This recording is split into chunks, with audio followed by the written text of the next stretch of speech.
Hi, everyone. My name is Susan Merle, and I'm a professor of art over in LoSo, in the art department. You all probably know me. I am here tonight to introduce Hannah Newman. And just to give you a little background, Hannah and I were part of a artist-run cooperative gallery in Portland called Carnation for a few years. And so we met each other through that experience. Again, always throwing out there to you artists that, join things, try to make things happen, put together programming. That's how you meet art friends. And yeah, right away, I was just totally enamored by Hannah's work and really thought that she would be an asset for our students to know who she was and how she thought about art making. And we worked together a lot in Carnation, putting together exhibitions and grants and working on committees. And at some point, Carnation came up with this great idea we were kind of all sick of doing solo shows every year.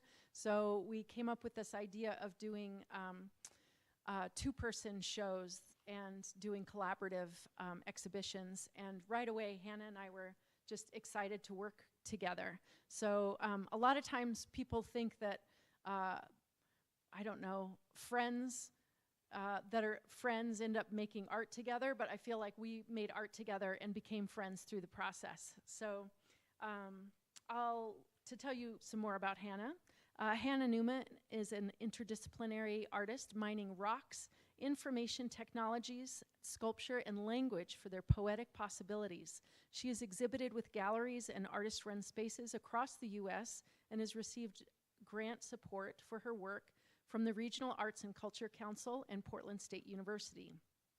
Newman received a Master of Fine Arts from Oregon College of Art and Craft and a BS in Ceramics and Fine Art with a minor in art history from Indiana Wesleyan University.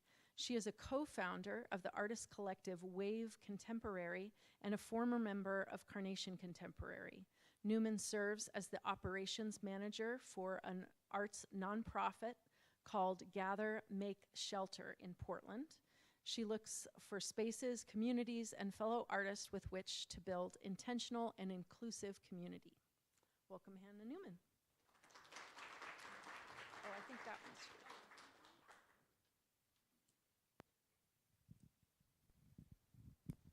Okay, thank you all so much for having me today, and thank you for coming to this artist talk this evening. I'm really excited to be here at Eastern Oregon University, and it's been a real pleasure to have my collaborative work with Susan Merle up in Nightingale Gallery right now. And so today I'm excited to be sharing a little bit about my practice and the questions that I'm asking and thinking about as an artist. And so I'm looking forward to sharing that with you today. And I'm also looking forward to being in some of your studios tomorrow to hear about the questions and things that you're thinking about in your own practices, in your own artwork. So as Susan shared, in my daytime life, I'm the operations manager for an arts organization called Gather, Make, Shelter. And Gather, Make, Shelter works with people who are experiencing houselessness and provides art opportunities for those folks. And so I do operations there. And in my night and weekend life, I'm a practicing artist. I do arts organizing, and I also curate occasionally. And so today I'm excited to tell you a little bit about what I think about in my practice. And so I wanted to start by just acknowledging kind of what a funny thing it is to do an artist talk, because an artist talk is just this snapshot in time of where an artist is at a particular moment. And so if you hear me give an artist talk in 6 months or 6 years, I could be thinking about completely different questions in my practice. And so I think as artists, we are such multifaceted people and we pour so much into our work and thinking, but then we're asked to define it in these artist statements and artist talks that you can only cover just a few things. And so one of the strategies I have for thinking about that is I have this metaphor for myself where I think about my work as like a solar system. And so each new piece that I create becomes a planet or an object that's orbiting in this solar system I'm creating. And so some of the pieces may have orbits that are way over here, and then other pieces may orbit over here. And so what I try to do when I'm giving an artist talk or writing an artist statement is thinking about what's at the center of this solar system I'm creating right now. And so what I've tried to do today is talk about what's at the center of that solar system and where the most intersections are in my practice. And then there's this term that I really love. It's actually a mathematical term, and it's called successive approximation. And the idea behind successive approximation is that if you have a really difficult math problem to solve that has a lot of different variables, mathematicians will solve this problem again and again and again, and each time they'll get a slightly different answer. But the idea is that by doing the problem over and over again, they'll hopefully come to an answer that's more true and more correct than any of the one single answers. And so I think about that in my work, where each piece becomes this new way of me trying to solve some of the questions that I'm asking. And hopefully the parts and pieces build up to a larger, more holistic whole. And so that's kind of what I've tried to distill for you today in my artist talk.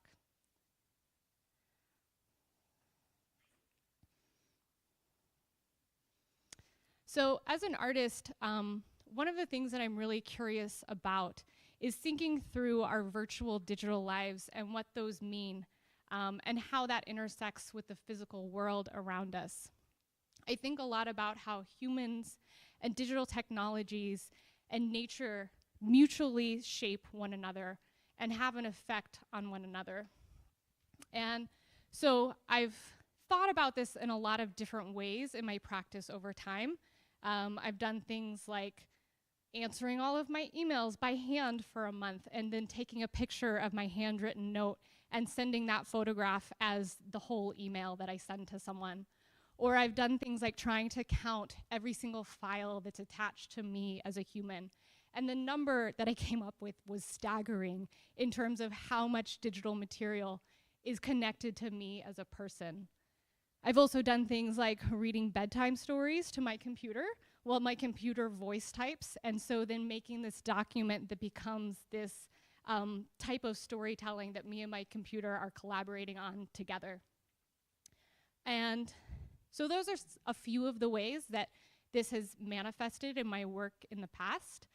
And I think a lot of what I'm trying to do on a larger scale is kind of pull back and think about these binary categories that we make that oftentimes have kind of an oppositional sway to them, where we're thinking about humans versus nature, or we're thinking about nature versus digital technologies.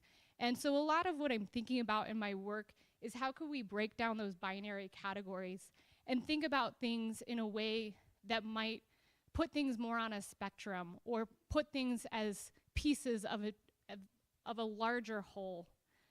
And so I think possibly by breaking down these binary categories, we could think about new possibilities for thinking and being in the world.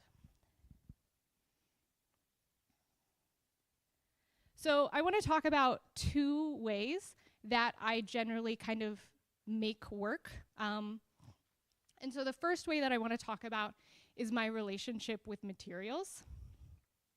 And a lot of my thinking about materials stems from my undergraduate experience as a ceramics major. And so in college, I exclusively worked in the ceramics studio and made pottery and sculptures.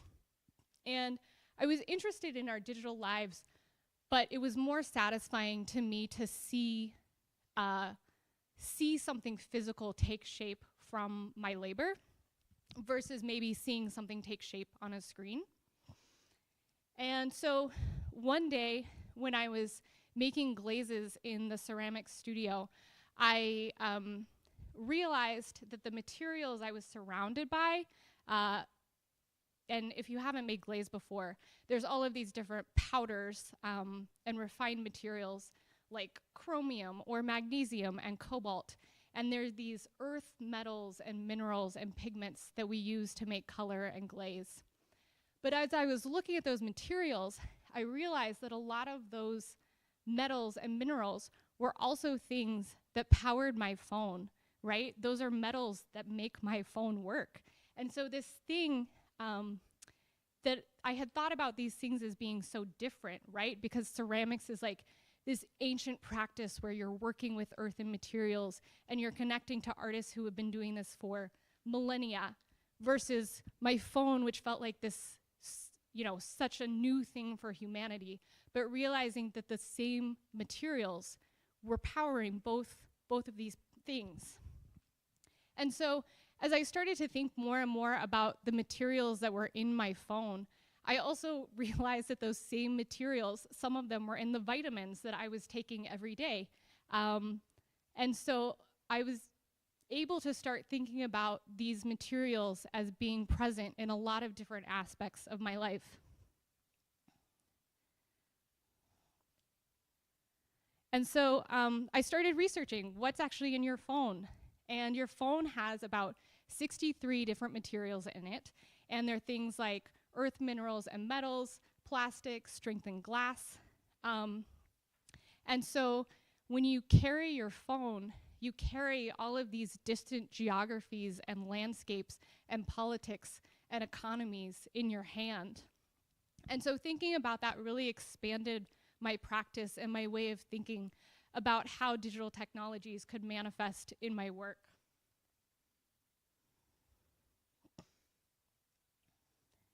And so this really led me to start thinking about materials as a spectrum. And so thinking about things that come right out of the earth as being these unrefined materials versus things that you might find in your phone or laptop would be these highly polished and manufactured and synthesized version of the same materials. And so thinking in that way really was transformative in my practice. And so after I kind of started having this realization, I became a big rock collector, and I started collecting rocks that I knew had the same mineral properties as some of the trace minerals in my phone. And so I became a big rock collector, much to my partner's dismay. And so one of the first pieces that I made where I really wanted to see these materials in conversation is this piece called Deadfall.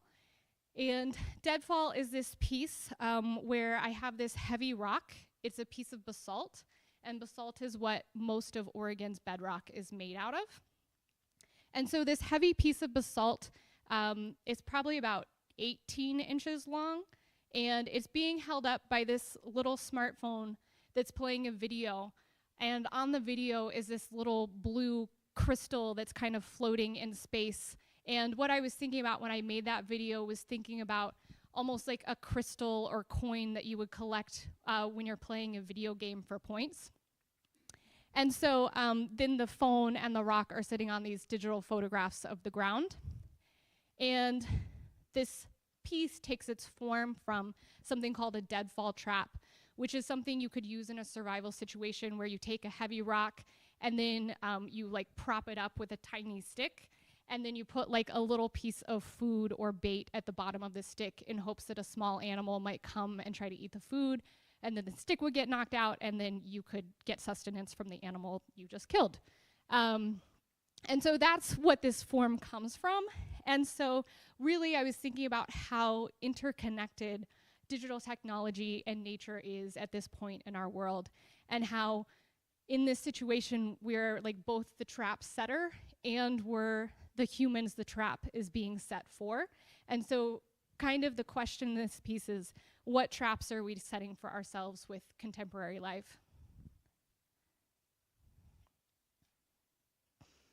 And so the next few pieces that I want to talk about are from this body of work called Pangea that I made in 2020 and 2021. And Pangea was a show where I kind of started making piles in my studio where I would collect rocks, and I would collect different computer parts and digital materials, and I would just start putting them kind of in piles in my studio to see what happened when these materials were in conversation. And so then from those piles, I started building these pieces where these different materials could live together. And each sculpture in that show also had an audio piece that went with it. And so each sculpture had a speaker placed nearby it so you could hear this audio that went with the sculpture. And so this particular piece has these fake ferns that I flocked with green flocking powder. And if you don't know, flocking is how you make something velvet. So you just like put this glue on a material and then you essentially spray this like very, very fine velvet material onto it. And so the ferns are all flocked, and then you can't really see it, but there's these little computer circuit boards that I grew crystals on. And so those two things are in conversation. And I was really particularly interested in ferns as a symbol because ferns were evolved before fungi evolved. So ferns are one of the most ancient plants that we still have today. And so ferns, because there was no fungus to decompose them in ancient times, they just compacted until time and pressure turned that into coal. And coal, of course, has been a completely revolutionary material for humans in the last several hundred years and have made possible a lot of life today as we now know it. So that was what I was thinking about with the ferns, and then I have the computer circuit board. And I thought I would read you the audio piece that goes with this sculpture. So the poem that goes with this sculpture is also called Lush and Bursting, and it goes like this. The internet is a firewalled garden, lush and bursting, bountifully reproducing. Spores burst, creating new internets that dazzle the eyes. Faithfully tending data, pollination is a crowd-funded labor we gratefully perform. Digging further, we extract capital from open source platforms that share our information with those who empathize. Dried up vines and ivy-covered Facebook walls remind of seasons past. The internet was still full of hope, and people believed in it. This was long ago. Those devices returned to nature, the remnants of a riparian forest preserved in stone. A restart is required to update. So that piece was playing near this sculpture on repeat throughout the exhibition space. And that was one of the first times that I really incorporated audio into my work as a way to incorporate language into the show in a way where people didn't have to spend a lot of time reading, because I had tried to incorporate text into shows before, and I just found that it wasn't really landing with the audience, because oftentimes when you're going to a visual art show, you're not coming to sit and read a book, right? So having it play on audio turned out to be a really good strategy for me to be able to communicate these parts of my research that maybe are visually graspable through the sculptural work, but maybe not all of it. And so another piece in this body of work is this sculpture called Lumps That Leak, Soft Bodies. And so this piece is much more figural. This piece is about as tall as myself. And it's got these two smartphones hanging from its form that are playing these weird videos of a tongue moving around. And so then the two smartphones are quote unquote plugged into this obviously very fake rock that I've constructed. And in this show, I kind of started using these vinyl shadows as a way to think about sometimes the unseen digital footprint that objects and people have in the world today, as well as also thinking about kind of a way to represent like inner emotional landscapes. And this was a piece that I worked on for a long time. I had collected this really beautiful piece of rainbow coal and didn't know what to do with it in my studio for a long time. The rock itself is probably about 14 or 15 inches tall, to give you some scale. And it's rainbow coal, so it has this really beautiful, kind of almost like oil sheen surface where you can't really see it in the picture, but in real life you can see all of these colors on the surface. And because it's coal, I felt like it has so much cultural significance in terms of the role that coal has played in human history in the last several hundred years. And so I felt like, as a sculptor, I didn't know if there was anything I could do to improve upon this rock, because it already was so beautiful and had so much presence in terms of what it was. And so what I ended up doing was I just kind of created this yellow form that followed the contours of the rock's edges. And so I was thinking about this piece less as a sculpture and more about me making a frame so that other people could see this rock the way that I was seeing it.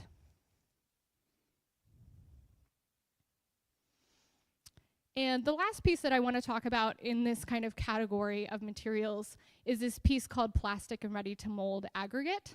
And this piece combines this epoxy clay that I was mixing with paint with these sedimentary rocks that I had collected. And these are really kind of beautiful yellow-orange sedimentary rocks. And I wanted to see those natural rocks in conversation with this like unnatural epoxy clay that I was using into these kind of stalagmite forms. And then I used vinyl to kind of create this pixelated shadow to talk about digital footprints in life today.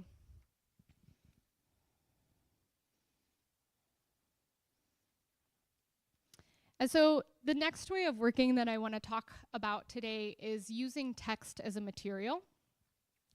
And I think that in my work, I really have these periods of gathering where I'm gathering materials, I'm gathering research, I'm doing reading, I'm listening to podcasts, and I'll take just like a couple months where I'm just gathering all of these different thoughts. And then I kind of have this process that I almost think of as collage, where I'm taking all of these different texts and I'm rearranging and cutting them and pasting them to say something new and talk about the questions that I'm asking, rather than perhaps the original questions that this author might have been asking. And I think in using text as a material, I've really come to think that having a bibliography displayed with my exhibitions is important, because it is important to me to acknowledge the thoughts and the thinkers who have come before me that I'm referencing as I further work in a new direction. So one of the first pieces that I made kind of in this text as material vein is this piece called Skywater. And Skywater was a piece that comes to you by text message.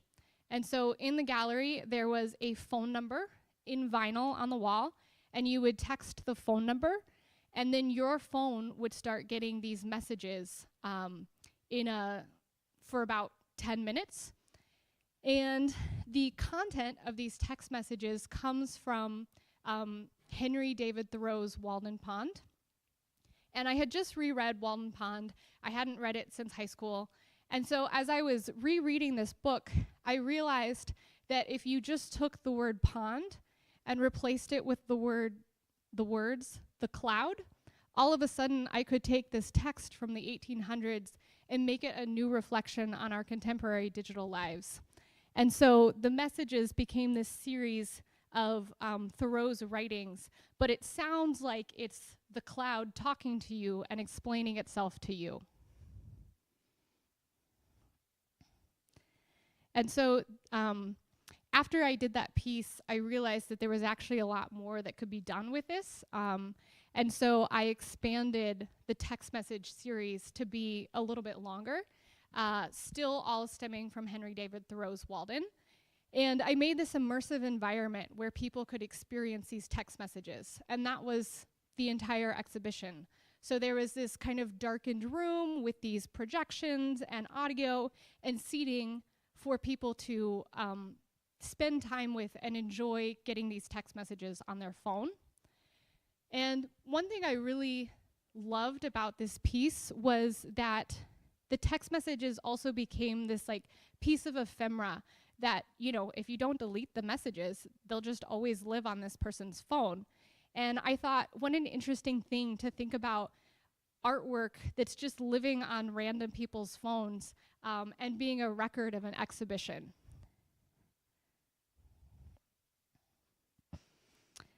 Another audio piece is this piece called Shapeshifters, a guided meditation. And this piece is a 14-minute audio piece that you're meant to listen to while you're watching the clouds. And so this piece takes kind of its form kind of from like a YouTube meditation video where it has this very calming voice that is talking to you. It's got kind of this calming music and noise behind it. But then the content of what the voice is saying as the piece goes on often turns out to be a little, I don't know, a little scary. And so this piece, the content, I took language from science articles and children's science books about how natural cloud formations work. And I made it into this audio meditation on how digital clouds work. And so the tagline for this piece is Shapeshifters, a guided meditation, an audio piece for watching the clouds while the clouds watch you. And that is on my website. So if you're ever outside and you just want to look at clouds for 15 minutes, you can listen to that anytime.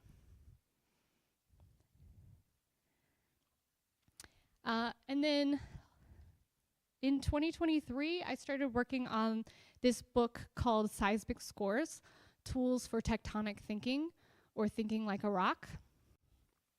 And this is a book that's a series of prompts for trying to enact geological processes within the space of your body. And what would it be like to try to enact eruption or erosion or an earthquake within the space of your body? And of course, geological processes are something that's on such a different time scale than the human body or human attention spans. And so what kind of a silly thing to try to do to enact those processes? So this prompt is for tectonic uplift, which is one of the processes of mountain building. And it says, rise slowly and reach new heights as the pressures above you decrease. Create monuments for future generations. And so what I did with this series of prompts was I took scientific definitions and I rewrote them based on my understanding of the geological process, while also kind of leaning into language that was a metaphor for human experiences and human feelings. For as long as humans have existed, we've used nature as a metaphor for our inner emotional lives. And so these prompts are both a way to enact geological processes as well as kind of reflect on our inner emotional lives.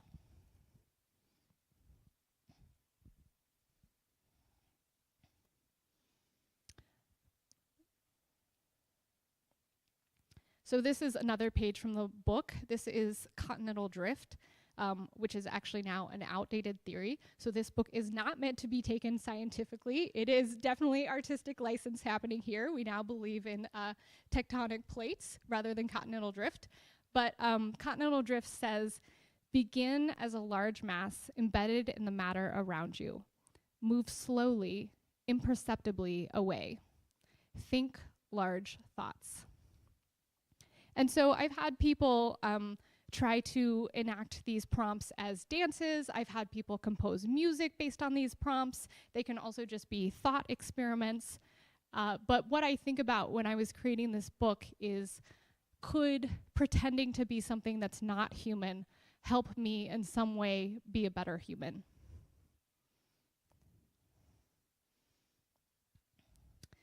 Okay, so the last piece that I want to talk about in this vein is this piece called Accelerating Returns. And this piece stems from a quote that I recently read in this book called Lightspeed Learners about artificial intelligence. And the author of that book is Charles Jennings. And this sentence that I read was, "Technology will never again be as slow as it is right now." And I felt after I read that sentence, I couldn't stop thinking about it because it created kind of this sense of urgency and anxiety about where our digital futures might be taking us. And I wanted to communicate that anxiety in a piece.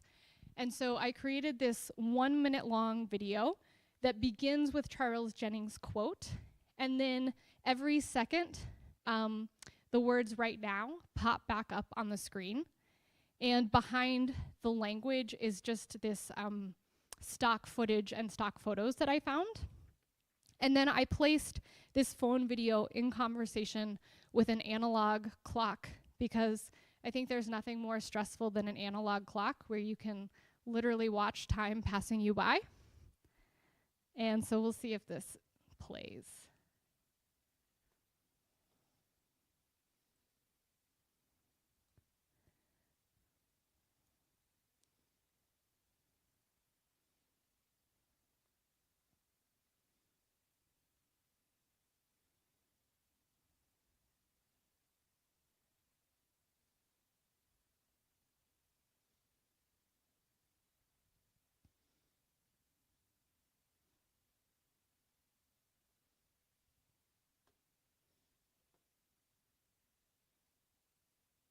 So the video is exactly 1 minute long, and I really wanted this piece to be a reflection on my anxieties around time and the future and technology. And there wasn't any sound to the video because the analog clock does tick, and so there is a sound, it's just not actually with the video.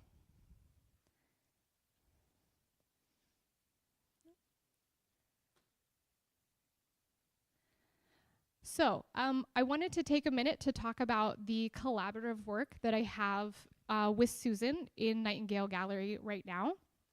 And some of you may have heard a little bit about this work from Susan, but I thought I would give you my perspective on the work as well. So Susan and I began collaborating on this work, as she said at the beginning of this talk, when the gallery we were both a part of decided that it was going to do 2-person shows. And so Susan and I pretty immediately decided that rather than create our own work and then put it in a show together, we wanted to create something together.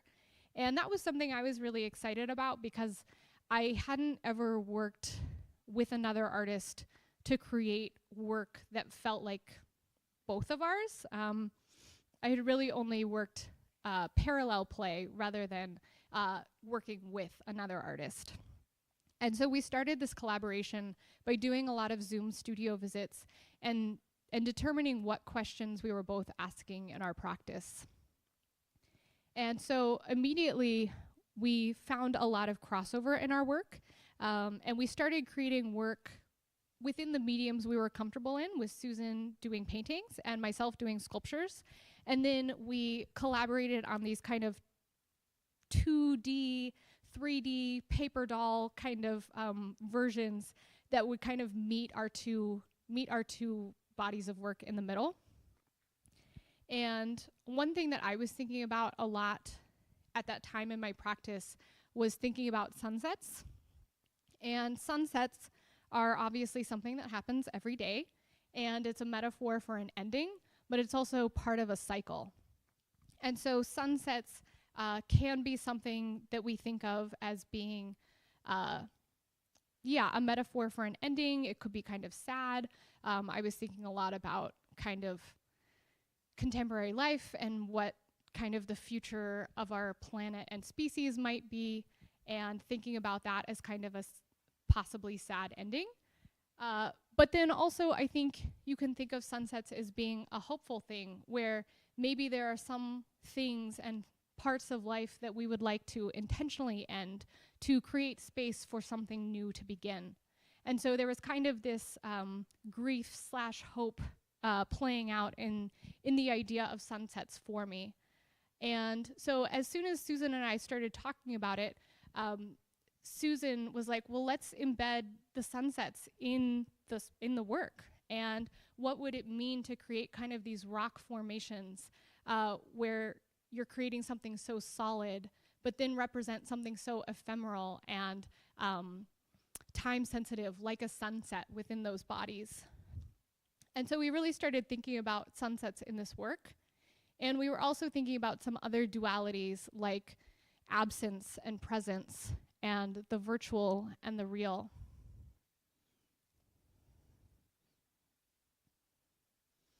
And so this is a few pictures of how this manifested in the original gallery that we installed it in at Carnation Contemporary. And then if you've been to the Nightingale show, you'll see that we've arranged the works quite differently, but still has a similar feeling and a similar presence. And a lot of what we were thinking about was also thinking about kind of the paintings as a shadow for the 3D sculptures. And so we were creating kind of these figures and their shadows within this body of work.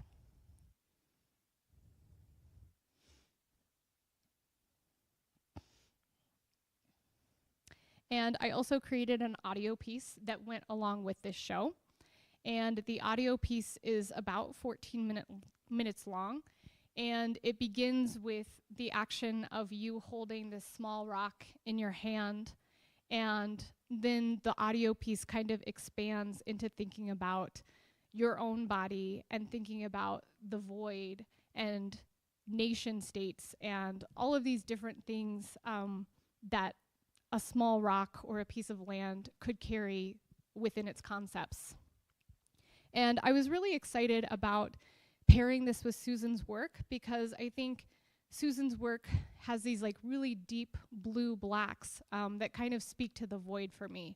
And when we had first thought about the show, we had thought about the whole show being in like a cave, which is something we eventually abandoned. It was not going to work. But we were thinking about that. And so in the original iteration of this piece, we had kind of this whole little cave-like alcove where someone could kind of be in this contemplative space that felt really different than the really bright colors of the sculptures and the paintings. And so we kind of created these two different feelings within the exhibition space. But then we were also very excited to play with this gallery here and see what it would be like for the audio work to be less in a contemplative space and more in the space of the physical work that we had created.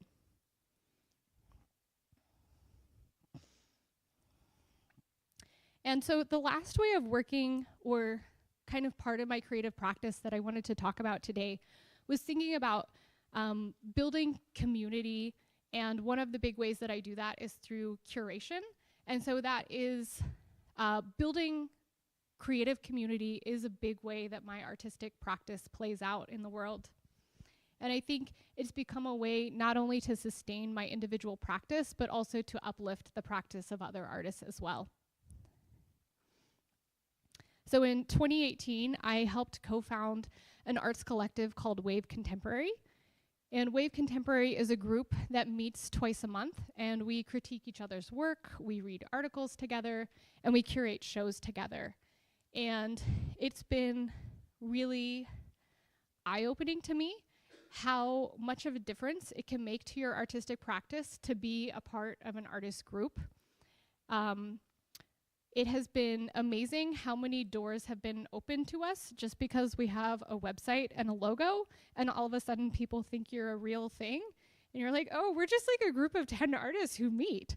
And next thing you know, they're like, you know, we've had meetings with commercial developers who have given us free space in their empty buildings. And we've been able to put on events for the whole city.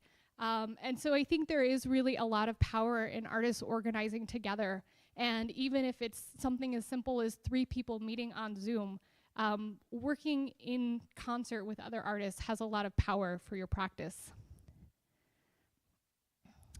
Similarly, I was part of a gallery called Carnation Contemporary for several years, and that was an artist-run gallery. No one told us we could start a gallery. We just got together and decided this was a thing we were going to do. And just like Wave Contemporary, being part of an artist-run gallery has been really instrumental in helping me build my network and provide career opportunities.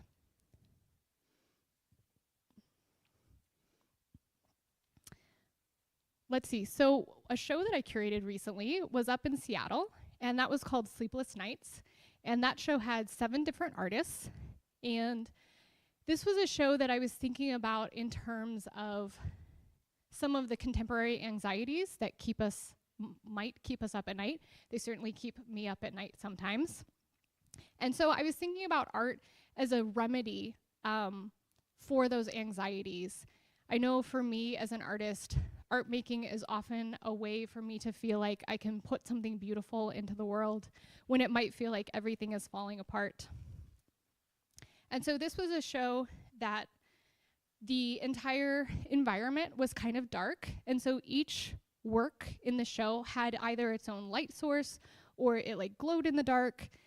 And then to kind of insert some of the anxiety into the show throughout the exhibition environment, I had the news playing constantly at just like a very low level. So you couldn't really hear what they were actually saying, but you could hear the newsy cadence of the language.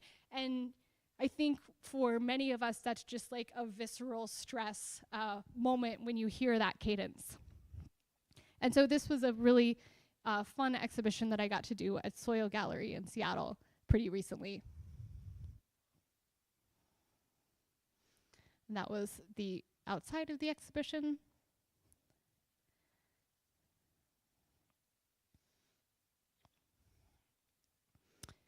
So this was a much older show that I curated back in 2019. And this show was called http://www, a birthday celebration. So this was in February 2019, which was the 30th birthday of the commercial internet. And so this work was an open call where all of the artists were thinking about the internet or using the internet in some way in their practice. So there was everything from, on this couch, there was this Ethernet cord crocheted blanket that someone made. There was an Amazon Alexa that had a piece that people could interact with, as well as all sorts of other really interesting ways that people were thinking about technology in their practices. And I bring this show up because it was a really big community building moment for me, because I did it as an open call. And so most of the artists I didn't know before. And I was able to expand the people that I knew and people that I admired just by hosting this show. And so many of the people who I was able to include in this show are still friends and collaborators today. So the last thing that I wanted to talk about is just some of my strategies for maintaining a creative practice. I think that academia is an amazing structure within which to make art, because you kind of naturally have these deadlines, you have community, you have prompts, and sometimes it can be difficult to kind of keep that practice going in a similar way once you're outside of that environment. And so first, and I would say most importantly for me, has been to know why I make art. I make art because by asking these questions, whether I'm working them out with my hands or working them out through text, I become closer to the human that I want to be in the world, because I'm spending time thinking about these questions. And I make art for my community, and so that I can have conversations that I want to have with my community. And so the reason that it's important to know why you make art and to have that perspective is because no matter how talented you are as an artist, there's always a lot of rejections. There's always shows that you're not going to get into, residencies that aren't interested in your work. And so having that perspective to know why this is important to you is really helpful in maintaining a practice that continues. I would also say artists are always very excited to hear that you're interested in their work. And I have had so many people be excited to sit down and talk with me when I tell them that I admire their practice and could we go grab a coffee because I'd love to hear more about their work. So I would encourage you to reach out to the artists you admire because they'll probably be thrilled to hear from you. And finally, art collectives and cooperatives work. Make your own community and make your own opportunities. So that's what I have for you today. Thank you for having me. And it's a pleasure to be able to talk through the questions that I'm thinking about in my work. And I'm looking forward to hearing more about some of your work tomorrow. Thank you.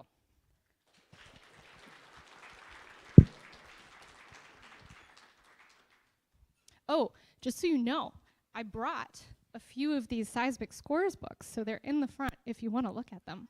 Cool, thank you.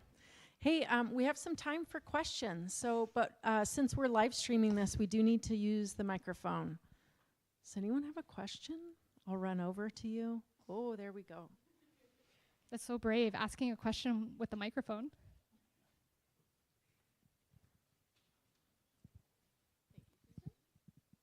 So you mentioned ruminating and spending time gathering materials. Do you focus on one project at a time, or do you kind of work on multiple? Is it just like, no, I'm going to focus on just this one and then I move on? Or what's your process? Good question. I work on multiple projects at a time, and I work on them in different ways. So usually for each season, I have a Google Drive folder. So it'll be Fall Studio 2025. And I'm putting anything that I'm coming across by way of text in that folder. I also do a lot of purchasing and finding rocks. And so those go in a pile. And I do a lot of sorting those rocks by color. I'm sorting materials by color and thinking about how they could live together in a sculpture. And so I would say a lot of times I don't know what I'm gathering. And so sometimes everything I'm gathering comes together in one piece and you're like, wow, that's amazing.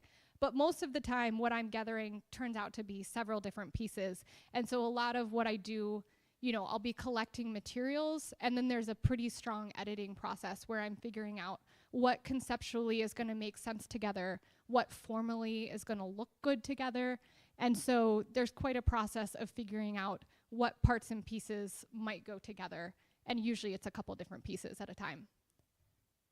Awesome, thank you. Yeah.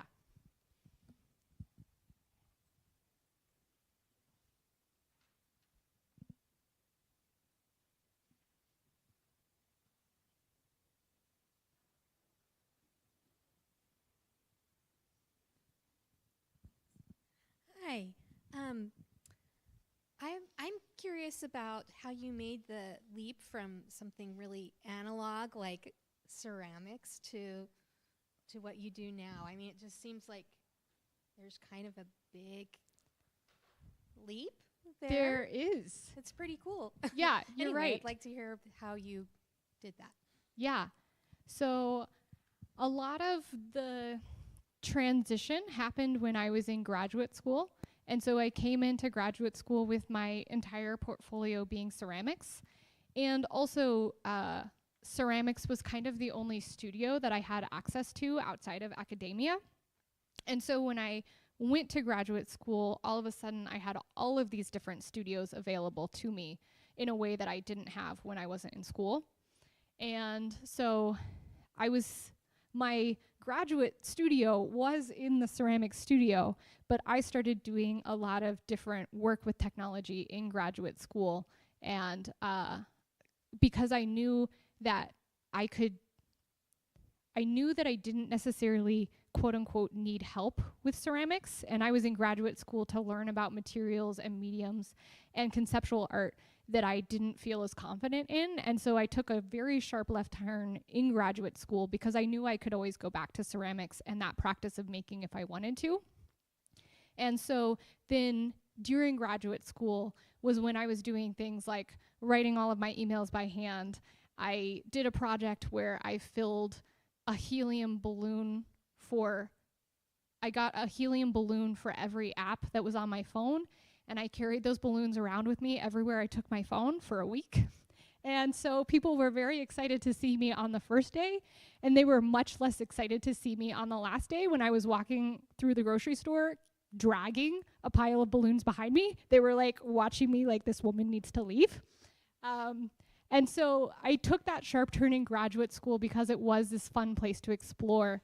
And now my work has kind of met in the middle where I'm using this epoxy clay, which is a material that I don't have to fire. And so it allows me to embed rocks that would just melt if I put them in a kiln. And so that's kind of been my like meet in the middle place where both of these parts of my practice have come back.